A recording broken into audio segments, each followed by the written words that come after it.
driver at helper. Masaya na malungkot.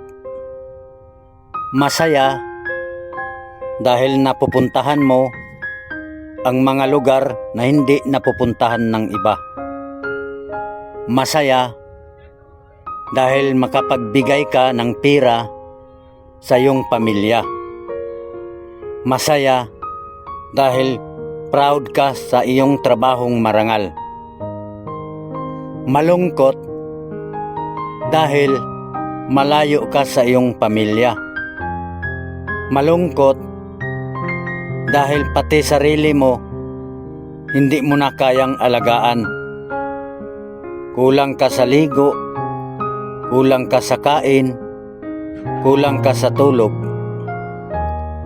At mas nakakalungkot ay hindi mo alam kung makakauwi ka pa ng ligtas sa iyong pamilya.